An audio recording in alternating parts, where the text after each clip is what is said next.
Good evening, and welcome to the first ever episode of the Echo Series. The Echo Series provides enrichment for New Brunswick High School music students, those who are involved with extracurricular music in any way. We host a conversation once a month on our YouTube channel with professionals who all have some sort of New Brunswick connection and who were involved with music themselves when they were in high school. It is an interactive series where New Brunswick students host the conversation and ask the questions. My name is Brianna Jack, and I'm a grade 12 student and flute player at Nackawic High School, and I'm hosting tonight's discussion about music and your health. If you have a question or comment for the panel, please feel free to comment and we will address it during the conversation. Our first panelist is Meghan McLean. Meghan is a speech-language pathologist from Woodstock, New Brunswick, who holds a Bachelor of Music and Voice from Mount Allison University and a Master of Science from Dalhousie University. She's passionate about creating opportunities for meaningful conversation and especially enjoys working with school-aged children and with older adults with dementia. Meghan currently lives in Truro, Nova Scotia with her husband Nathan and their black cat, Stacey J. Oswald. Our second panelist is Leah Hagerman. Originally from New Glasgow, Nova Scotia, Leah completed her undergraduate degree at Mount Allison University in Sackville, where she majored in biology and minored in biochemistry and history. After graduating, she moved to Ontario, where she completed her Master of Public Health at the University of Guelph. Leah now works as a researcher at the National Collaborating Centre for Methods and Tools, based at the McMaster University in Hamilton, where she specializes in COVID-19 public health research. Outside of work, Leah plays clarinet in Wellington Winds Waterloo and sings with the Guelph Chamber Choir. Our third panelist is Skylar Cameron. Skylar Cameron is an opera singer, marketing manager, and previous mental health worker from Nova Scotia. Skylar completed a Bachelor of Music at Mount Allison University in Sackville and a Master of Music in Performance and Literature at Western University. Apart from training for a career in opera performance, she loves to teach voice lessons and occasionally conduct choirs. Skylar frequently gives self-care workshops, facilitates group therapy, and advocates for LGBTQA+ rights. We'll now begin our discussion. Each question will be discussed for up to 10 minutes, where any of our panelists can answer. Panelists are encouraged to address each other's questions as well. Our first question comes from a student at Harborview High School in St. John. Can you tell us about your involvement in music when you were in high school, and how did you end up in the healthcare field?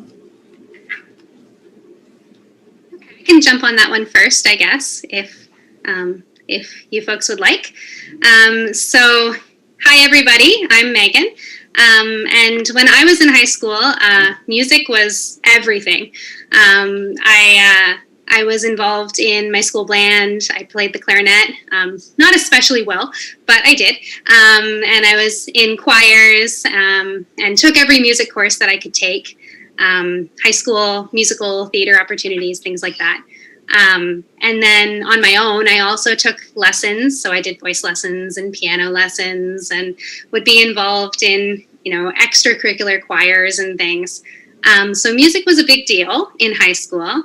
And then when I left high school, I wasn't entirely sure where I wanted to kind of go with my career path, but I knew that music was something that I wanted to be a part of it or to inspire it in some way.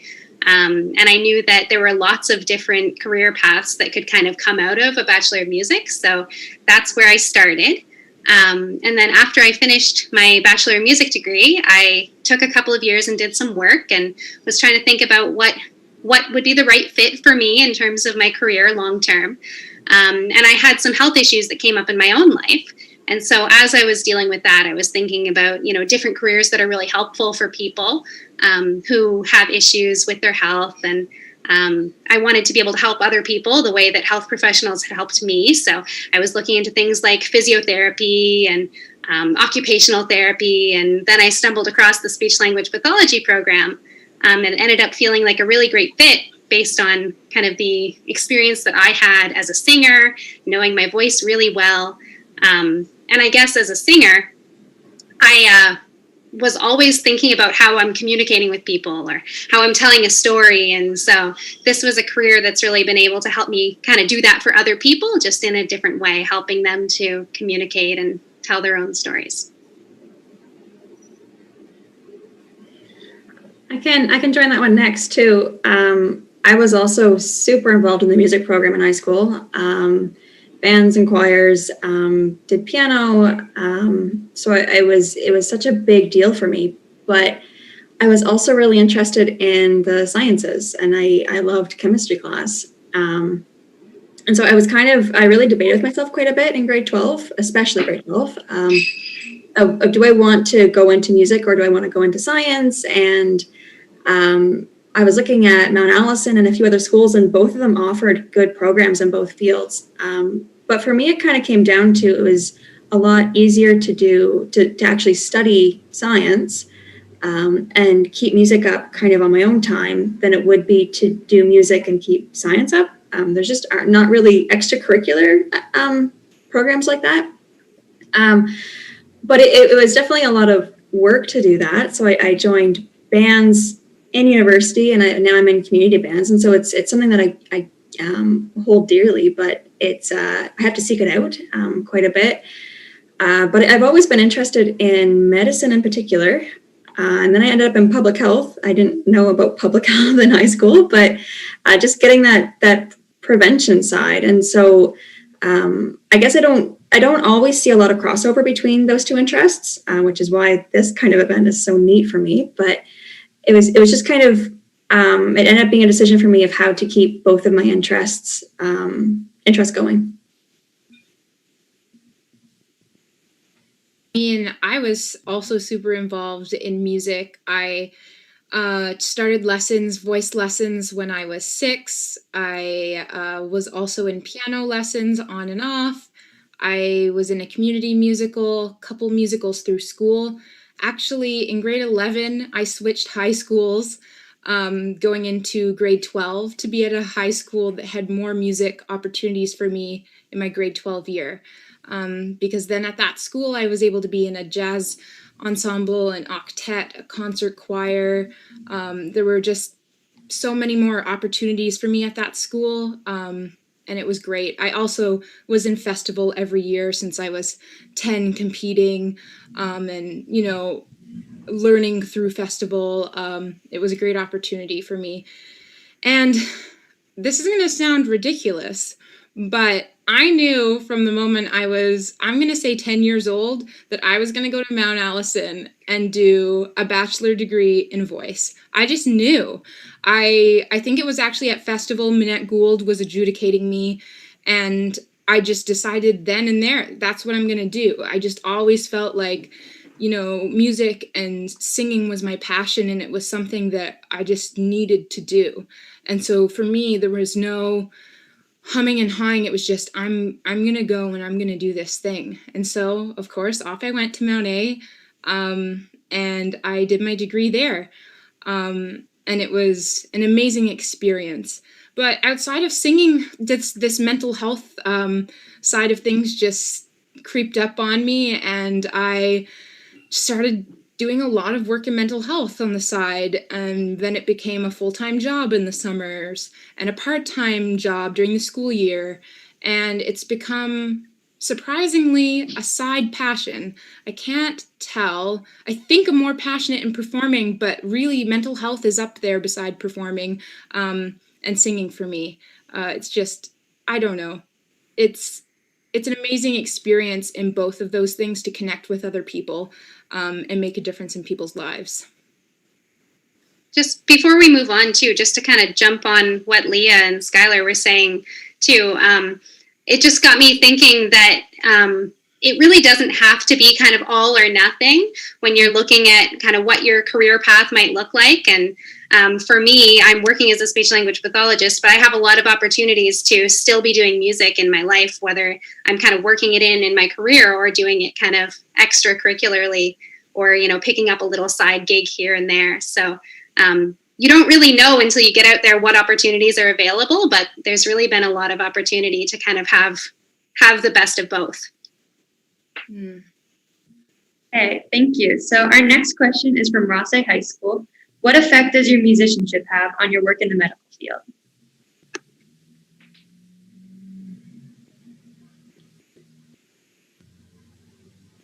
I have an answer for that. I think that for me, being a musician and coming into a health profession in kind of from that context really helped me to kind of approach my work in a really creative way.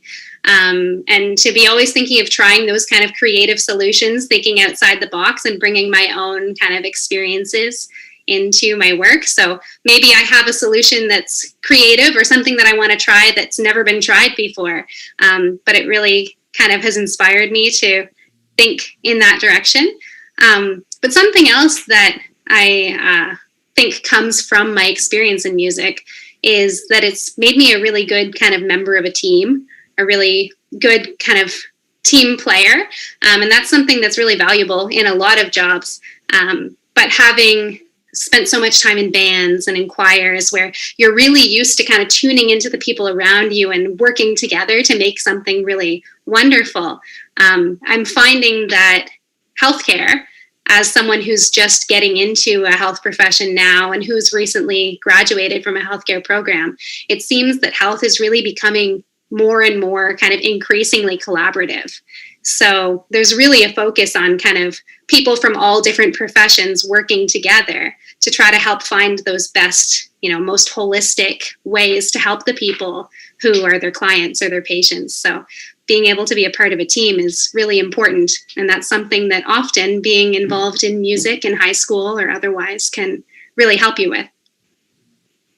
I think going off of that, I agree with the collaborative aspect so much. It makes such a huge difference. And then also as musicians that worked on solo performances during their undergrad, at least for me, it's also made me a better leader too, because while it's important to be a part of a team and be collaborative, there are times when I've been called on to be more of a leader and more of a performer, I guess, in what I do. And so my performance experience really helps me to perform in many roles that I never even thought possible. I'm so much more capable of using some of my interpersonal skills that I learned through being a musician, and so much more capable of telling my story as somebody that's experienced mental illnesses. I'm so much better at, I think, listening to other people, because we have to use our ears and we have such trained ears as musicians. And so it really makes a huge difference, I think, in any profession you go into after doing a music degree. I love your answers.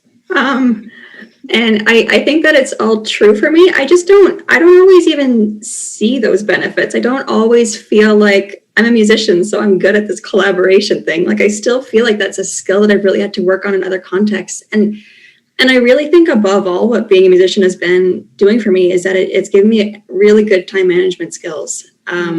Because in university, I would be in classes from 8:30 to 4:30, and then I'd have a lab, and then you have a half hour, and then I had band. And it's like, if I'm going to be in this band, I have to get my work done, and I have to learn everything fast, or I have to I have to get up in the morning on a Saturday. It doesn't matter, because I want to be in this band and I want to be in the musical. And I did all those competitions and the festival competitions in high school. And if I'm going to be getting ready for music festival, which is a ton of work, and also I have an exam that day, this has to happen. And so I think that that's where I really see the most benefits. And I don't perform as much as Meghan and Skylar do. I do sometimes, but even now I'm when I was doing my master's, I joined a community band, and we rehearsed 3 hours on a Sunday night. And it always kind of came down to, if I'm not done my work by 7 p.m. on Sunday, just go. And it's been an outlet for me. Can we just do something a little bit different from my schoolwork for a little bit? So all those teamwork skills, I think that they do get applied. I never really noticed that. It must be a subconscious thing. I'm hoping it is. But yeah, it's just having a chance to meet some people outside of your field for me, and just keeping on track with everything I'm doing.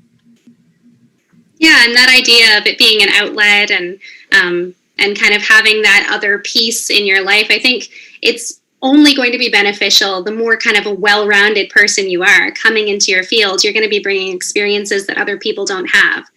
So yeah, it probably affects us in more ways than I even really think about, kind of like Leah said. I also think that,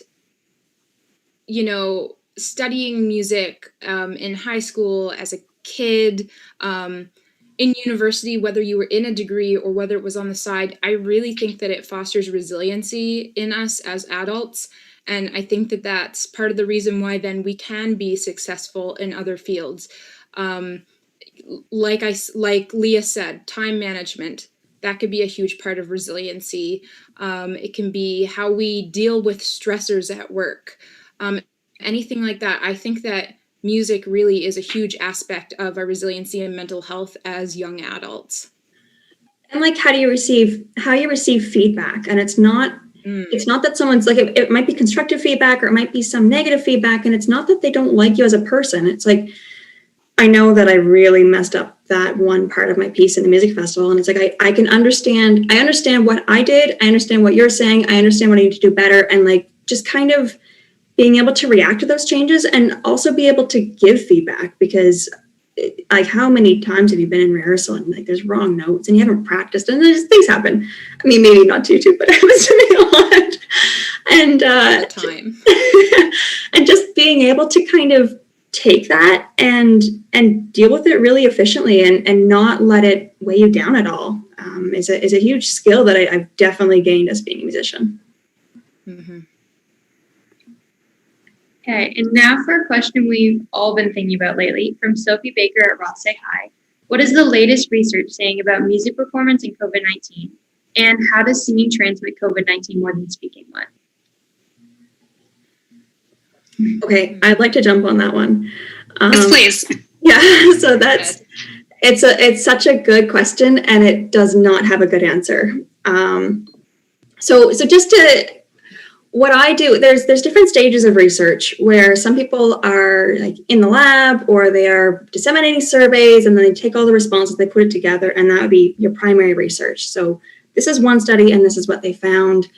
And then other studies look at all of the studies that looked at the same type of thing and then come up with an answer. And what I'm doing is I'm looking at all of those big question ones and trying to come up with a big consensus answer. So it's really complicated, and it's really complicated with COVID, where like a lot of these studies take at least a year, and we haven't been in this for a year yet. So there's a lot of huge questions, and we're dealing with research that is, I mean, something that was published in March is outdated at this point, which is ridiculous in any other field, in any other context. That should be quite recent. So I've looked into this quite a bit, and it gets really challenging where to actually come up with some kind of answer, you need to know that the study was well done. So did they actually have a large sample size? Because, whatever the 5 of us or 4 of us are saying, does that really apply to all contexts? Or how would that change if you had 40 people or 4,000 people? And so do they have that study size? Who were they funded by? So things like if you're looking at a study on sugar and it's published or it's like funded by Pepsi, you don't really believe the results. So I need to look at that, and I need to look at where was it held, and everything. There's a lot of red flags with a lot of the COVID research. So what's coming out is largely funded by music organizations, which it makes sense, because of course it's music organizations that want the answer and they're the ones that really care about it. But I have to rate it kind of a little bit critically. And the studies are being done mostly in the southern United States, where marching bands are really big, and they don't have winter the way that we have winter. So any guidelines on have rehearsal outside is a great idea in Florida, and just not possible in Canada in February. And then just looking, I'm trying to look at, did they really look at all possible outcomes or all possible like exposures? So, can we really say that A causes B? So we're kind of seeing singing transmits COVID, but we also need to look at what else is happening that can cause that. And so, yes, there are a few studies that are showing really high transmission for singers, because there's been a few studies of huge outbreaks in choirs. But if you've been in a choir, you also know about choir culture, where there's a lot of like singing in a circle. Let's all stand really close in a circle and sing at each other for blend. And let's have snacks, because snacks are like, who doesn't want a snack break in the middle of choir? And you hug people. And it's just like, I think when we were in high school, one of our warm-ups was to give everyone a back massage. And I'm kind of thinking about all the things that go into choir. And I'm like, I'm not sure if it's singing or if it's choir. Like if it's just that general, what do you do in choir? And it's hard to get enough air with a mask on when you have like a 16th note to breathe. And so does a mask really work? And you do project, but I'm not really seeing enough research to say, yes, for sure, it's singing. What I'm seeing is research saying we need to be distanced, wear a mask, be outside when possible, have ventilation. And so it's really challenging. And even for bands, research on like having bell covers, which helps, but then I'm also not sure about the physics of a clarinet, where you have all the other holes and the air is going to come out another hole. So does that work? And no one seems to be looking into the spit valve, but that seems like it should be a really big problem more than singing, because it's how it works. And so I don't know. I know that public health guidelines of staying distanced, have good ventilation, be outside is really crucial, but I have not seen any definitive answer to whether any kind of music is more likely to transmit COVID or not. And so all I can say is we just need to follow the regular guidelines as much as possible until we have something a bit more concrete to go off of. Mm-hmm. Leah, have you, I assume, I mean, you're up on all of this. So the latest thing that I read was on aerosols, and it was the Colorado University preliminary study talking about, the average size of an aerosolized particle, or whatever you call it. I'm not a science gal. It was 1.3 microns. And just talking about how, and the virus is 0.12 microns, and just talking about how aerosol can carry the virus when singing. What are your thoughts on that? I think that has some merit. I've read the Colorado studies, and I am also very confused by them. Okay. There's a lot of graphs, and yes, I'm not sure they're really telling you what you need to know. For instance, like they have the x-axis as time, which makes sense. It's your independent variable. But when we're looking at transmission of a virus, I don't like just the way that they've laid it out. I'm reading it, I'm thinking like I don't actually know what you're saying. And so yes, aerosols can spread it. Like if we know that there's person-to-person transmission through talking or close proximity, then that all holds true. I'm still not clear on how that transmits to singing. Like how much is there, or when you're playing an instrument, is there a difference between high brass and low brass? I don't understand what they're getting at. I agree. The graphs were a little confusing. And so in this study, they, their results was that, oboe transmits more aerosol, is the highest. And then I would say French horn, and then it was voice or projected speakers. So those were like the top three that would transmit aerosol. So aerosol is like, this is going to be my very dimmed down explanation of aerosol, is just kind of like the spread or spray that you cannot see, and it can go a long distance and stay suspended in the air for a longer period of time than the large droplets that might fall to the ground or floor closer to you.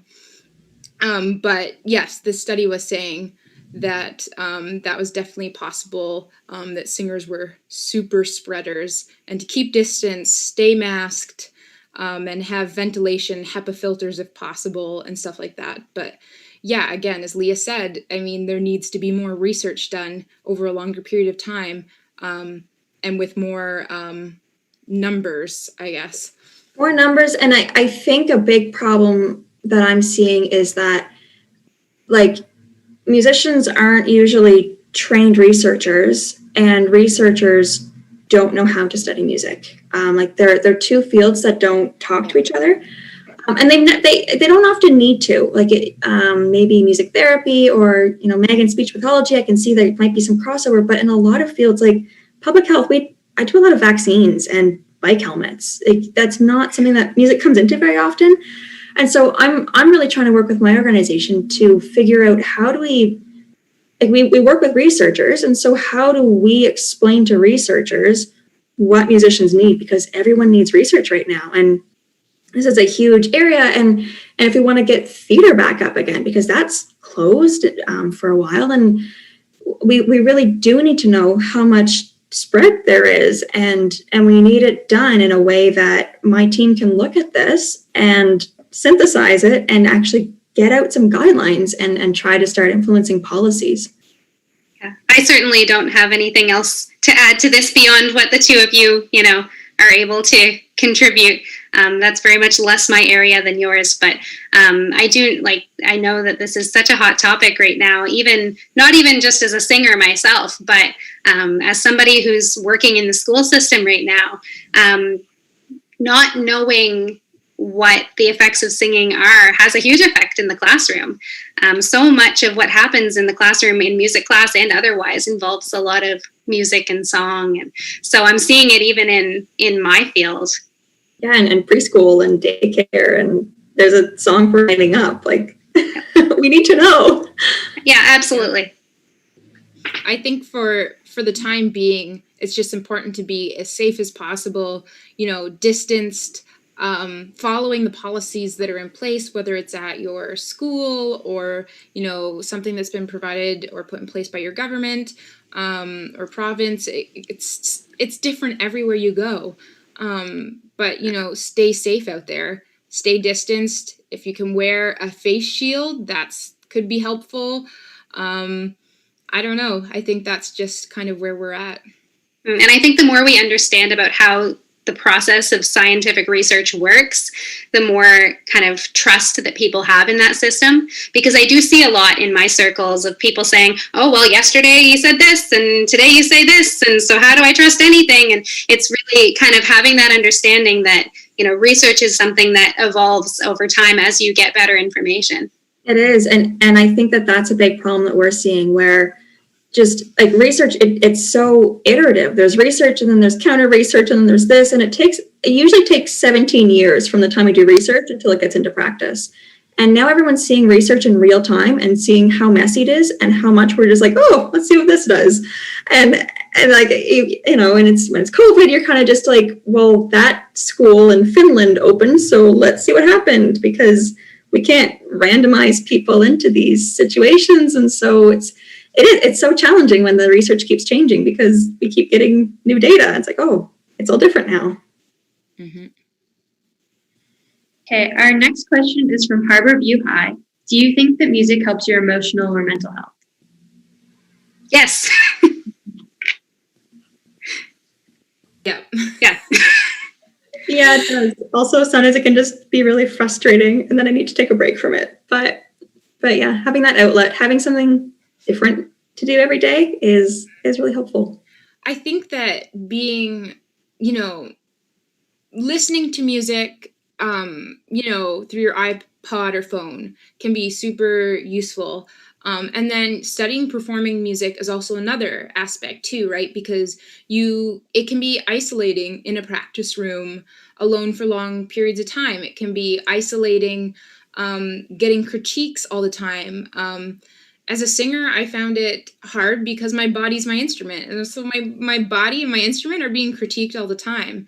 And it's not negatives all the time. There's all the positives that go with it too. So that can be hard. But music and studying music itself has been so crucial for my own mental health.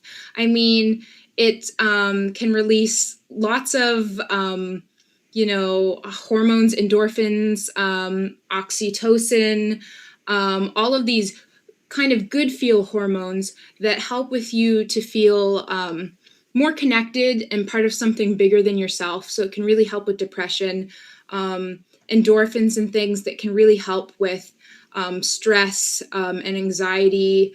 It can be super useful. And that's whether you're a part of a choir, part of an orchestra, collaborating with a pianist or another instrumentalist or singer, or maybe even you're performing solo in front of an audience and you get that immediate feedback and connection that it's kind of hard to describe sometimes. I think that it's really crucial and so beneficial for our mental well-being. Yeah, I think for me, music is kind of one of many things that is really important for my mental health.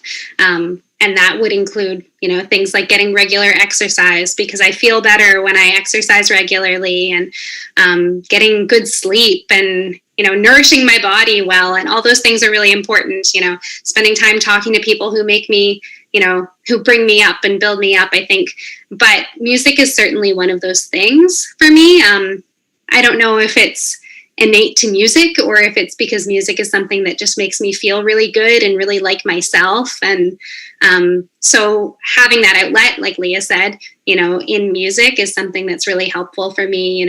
If life is really stressful or busy, or if I feel like I kind of need to connect with who I am, and something fun that I can do.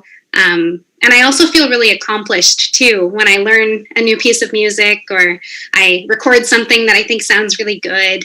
It makes me feel really good. And I think that as somebody who has dealt with depression, I think something that's been really beneficial for me is to see myself making some progress.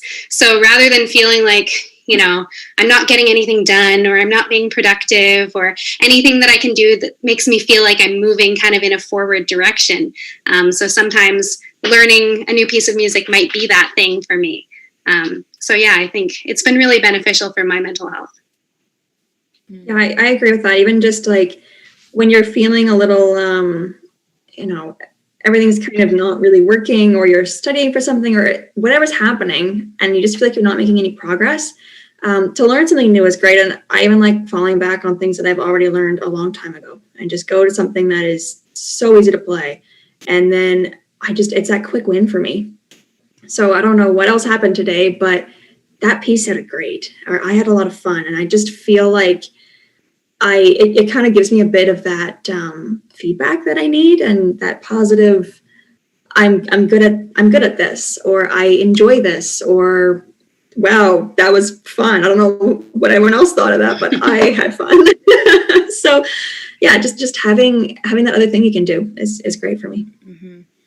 And there's also a lot of research out there in regards to singing, and actually even just humming, and, activating the vagus nerve and kind of bringing you into a grounded state. So, say you're really stressed out and you're flailing about, or you're anxious and isolating in your room or whatever, singing and humming can really actually take your nervous system and kind of just go like this and lower everything down and get you into this nice grounded state. So it's also just a useful tool for stress and anxiety and in general. So yeah, lowers your blood pressure. Yes. Yeah. Just like, bring it down. It's great. Some students have sent in questions for specific panelists, and for each question, the panelists will have up to 3 minutes to answer. So our first question is from Megan, and it comes from Sam Johnson at Rossay High. He asks, can singing help with speech problems? If so, how?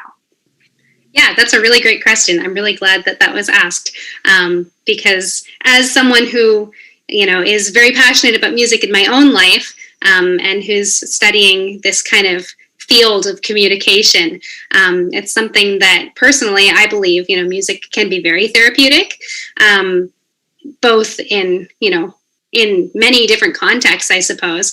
And there's even a field of study that some of you folks may have heard of, and Leah mentioned earlier, in music therapy, where that's the premise of the profession, is that music can be very therapeutic for people who may be in pain or be dealing with various conditions or different challenges in their life. But from my own perspective in speech language pathology, I would say that there are lots of opportunities where we can use singing and music to help the people that we work with, whether it's a speech disorder or another type of communication disorder. All of those things would kind of fall under my umbrella. So, for example, maybe I'm working with a student in a school, and that student has difficulty with language. So, for example, they might have a hard time structuring their sentences. And so we might be working on different grammar concepts, something like that. And if music is a good tool for them in terms of, helping them to remember things, they sing things and it sticks in their head better, we might teach those concepts using a song. Or I know that there's a classroom lesson that sometimes I work on with classes that are in my schools that help kids to learn how to describe things in kind of a more complex way. And we have a song that we use to teach them all the concepts. So absolutely in that sense. But I also might work with an adult who has Alzheimer's or another type of dementia. And for adults who have difficulty with memory, often music and singing is a way to kind of access that reminiscing in, things in their past. If they hear a song from, back when they were newly married or something special in their lives. And we often try to tap into those types of things in order to be able to help them to communicate with their loved ones. But something else that came to mind just as I'm nearing the end of my time here was that it makes me think of working with people who stutter as well. Because one of the strategies that we often use when we're working with people who stutter is helping them to kind of lengthen the vowels in the words that they're using.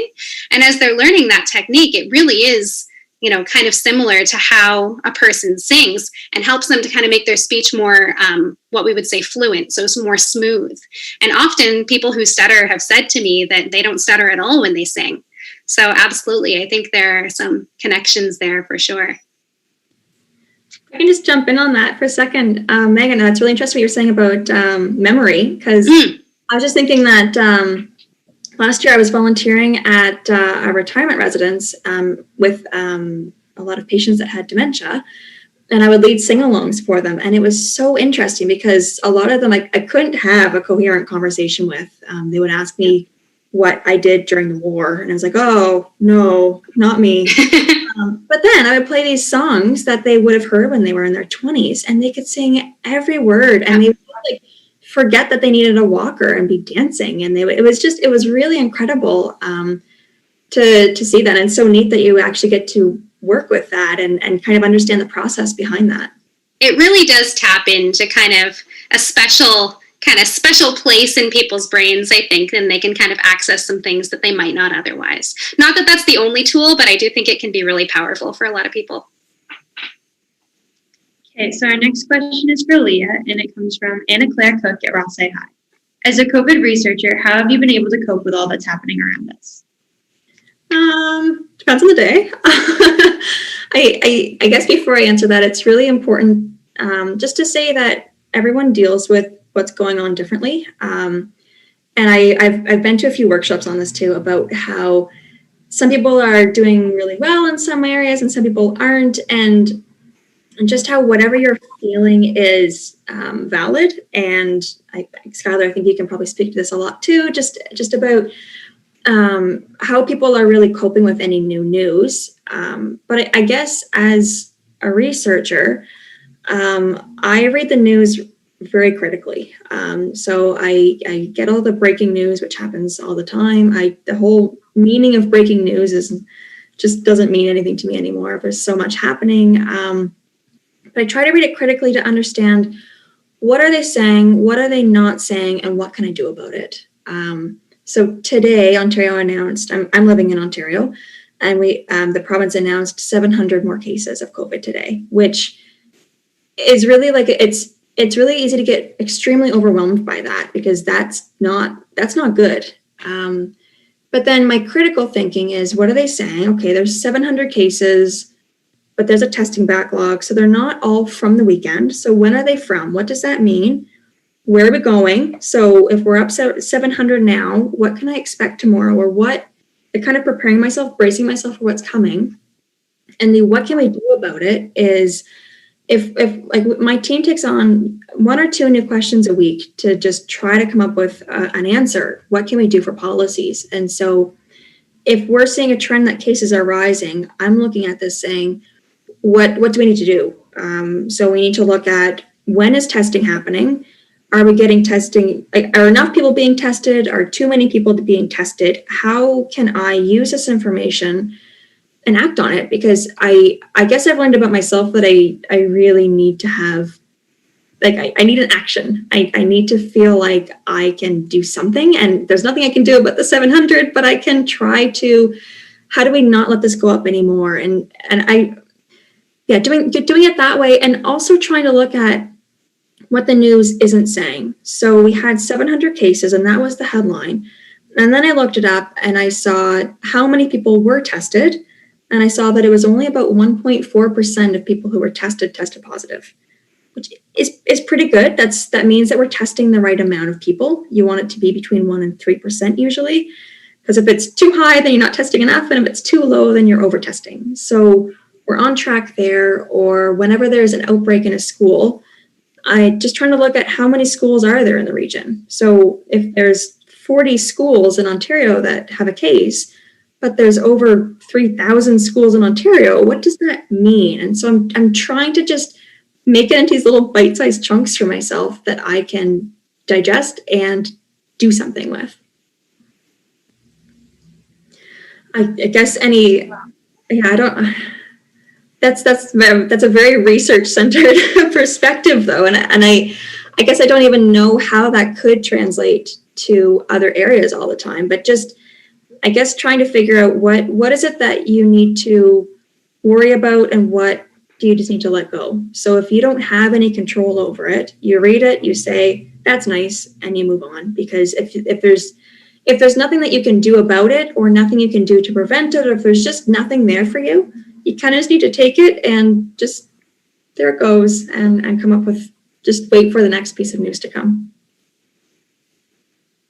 I agree with what you're saying, Leah, that, we're all coping so differently right now, whether, we're working, in the field that you're working in or not. We're all coping so differently. Some days I'm overjoyed and things are fine. And other days I'm like, wow, depression has creeped back in. How is that possible? I have the coping skills I need. I know how to use them. And yet here I am, and I don't want to get out of bed.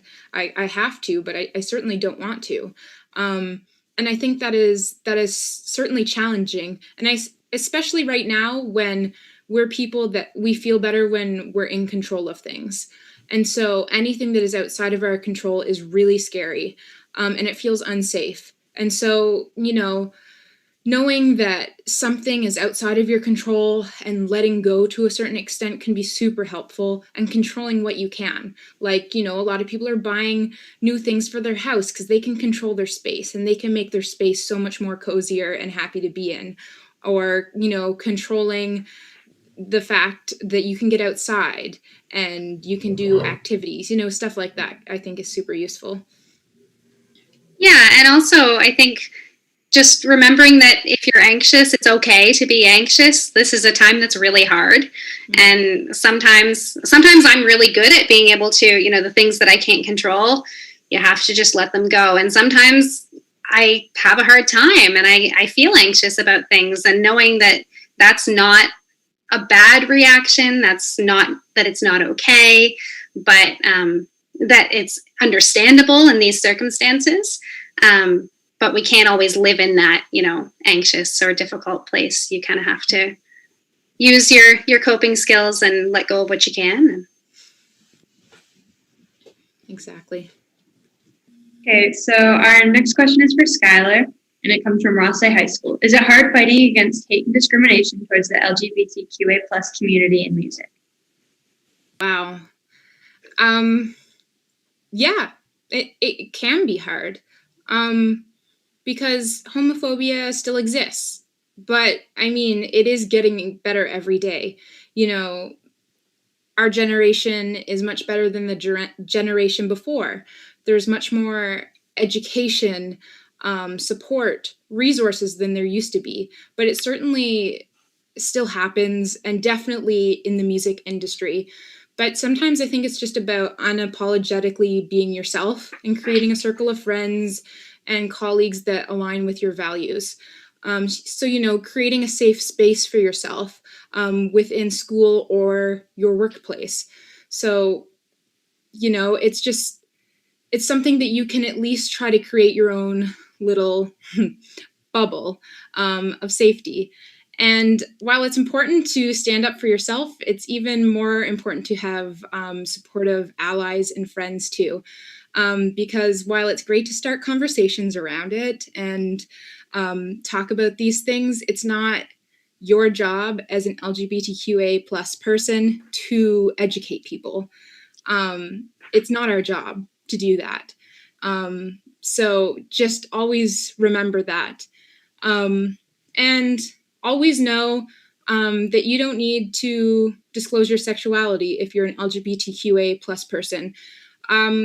Disclose it if you want to. Disclose it if you feel like you're in a safe space.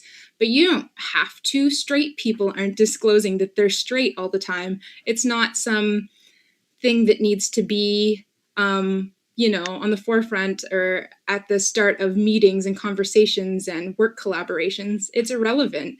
I'm a human being that is so much more than just my sexuality. And I think that's also important. One of the things that can be super useful is following LGBTQA plus artists or performers in the industry, whether it's on Instagram, Twitter, Facebook. I follow so many, and it's amazing to see some of the work that some of my colleagues or mentors are doing right now. It's great, and it makes you feel connected and like, wow, I am a part of something, and also remind you that you are enough as you are, and you don't need to be anything else but yourself. Also in music, as some of you will know, you're studying a lot of composers. A lot of them are dead white guys, some of them gay, some of them straight. But, you can seek out repertoire. You can seek out your own choices. There's a whole world of music out there, and you can look for, people of color composers. You can look for queer composers. You can find yourself in the art form if you look past the westernization of music. Like, it's totally possible to find the kind of repertoire that you feel comfortable in and expressing. And I'd also like to note that, I have a lot of privilege as somebody that is a femme presenting person.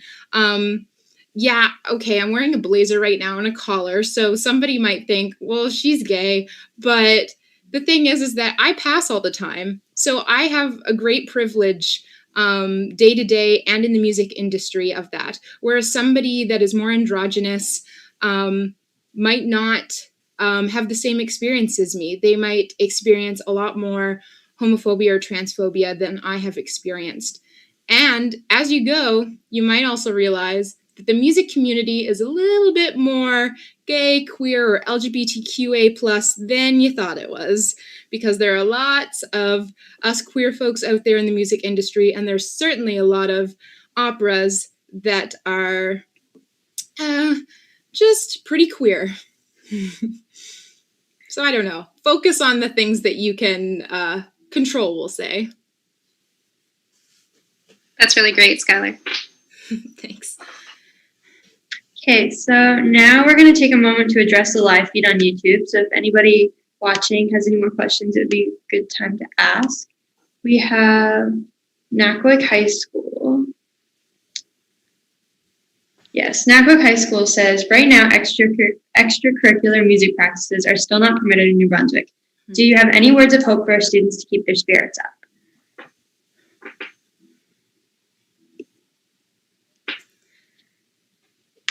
It's hard. We're silent because it's hard. I think because we're all musicians and we're grappling with this every day as well. It's life-changing right now, and it could be changing a lot of things moving forward. But I think that there's a lot of things that you at least can do now whether it's, practicing at home alone or practicing with people within your bubble, or, getting outside and, I don't know, singing or doing something that you wouldn't normally see as something you would do, like, sure, you're missing out on choir, but is there a way that you can then create a choral playlist at home and listen to it? Think of creative and new opportunities for yourself. I think that right now, at least in the music industry at my age, there's so many virtual things going on out there. And while screen fatigue is very real, there's still some pretty cool things going on out there. And it's awesome to see. But I think, this isn't the end game. This is not the end game. We are coming together as a society and community, and we are making change. Research is developing so fast, like Leah said. People are coming together and trying their very best to make it so that it's possible that you'll be able to be back in classrooms and making music together. We don't know how long, we don't know when, but it's definitely going to come, and we just need to hang in there. Yeah, Skylar said a lot of what's on my mind too right now. I mean, I think if you're feeling like it's hard and, you miss doing the things that you love that you can't access right now, then, I mean, we absolutely are behind you. We feel the same way. It's hard right now. And that's an unfortunate thing that's happening right now. You're allowed to feel like it's hard. But like Skylar was saying, I think what's inspiring to me is there are so many opportunities and creative things coming out of this that we didn't see before. Even something like this speaker series that I feel so privileged to be a part of is something that's come out of this difficult situation, using the technology that we have at our fingertips to be able to do something collaborative even when we can't all be physically together. And there's some really great opportunities there, maybe to connect with people who aren't in our own regions, who we might not connect with otherwise, where now technology is really inspiring us to be able to do that. And that goes for music opportunities as well. I've seen some really great virtual collaborations, some choral collaborations and things. But yeah, one thing that I keep trying to remind myself is that where we are now is temporary. And we don't know how long temporary is. It's been a long time already, and it may be a long time left to go before some of those things start coming back. But, we're a society that's really inventive and collaborative. And, I have faith that we're going to start to find ways to see those things coming back again in time. Yeah, I completely agree. And it's so hard where the three of us were so involved in the music program in high school that just picturing it without that is like, yeah, that's really challenging. And I don't have that experience to offer any recommendations for. I guess I just wanted to say, like, one of the best pieces of advice I heard early on in the pandemic was not to outsource your happiness. So not to wait until the pandemic's over and cases are down and band is back before you can be happy. And instead just find those things that you can control. And like Maggie was saying, finding those opportunities that you wouldn't have otherwise. And so what theater can you watch online? Or are there workshops? Like, have any singers presented a workshop? I know that I watched clarinet videos for fun sometimes. There's some really cool ones out there and things that I wouldn't be doing. But suddenly I really want to play my instrument. And so taking it's hard because you have to take that initiative, but then what can I actually gain out of this, and what can be fun about this, and so that you can kind of look back and see I did make music. It was just a very different kind of music than I'm used to, and I miss band, and it's okay to miss that, and I miss it terribly too. But I guess just what can you do and try to still develop as a musician however you can. I also think a hard part, I'm assuming with missing things in high school, is the community that you create with your band peeps and your choir friends, that's a huge part of it. So, if you haven't done it already, maybe you could have a group message with some of your choir friends or band friends. Maybe you could have, your own separate game night. Because I think that's also part of it. We find ourselves in choir and band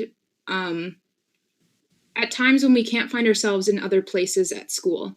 Like we feel like our nerdy different selves, and we suddenly find ourselves in choir or band. And so I think if you can connect to that community still, even if it's not in a musical way, I think that it'll make you feel a little bit better. Okay, I think this brings us to the end of our discussion this evening. So on behalf of all of New Brunswick music students, I would like to thank our panelists for sharing their stories and their insights with us. If you are a New Brunswick music student and would like to get involved with the Echo series, please check out our social media accounts on Facebook, Instagram, and Snapchat. There's links in the description below. We are always looking for students to help run our social media, host discussions like I'm doing now, make artwork to promote each discussion, and act as translators. We also encourage students to submit questions for future discussions. The next Echo Series event is Music and Media, Video Games, TV, and Movies, and it will take place in the last week of October. Please follow us on social media for more information. Thank you for joining us and have a great night. Thank you. Thanks, everybody.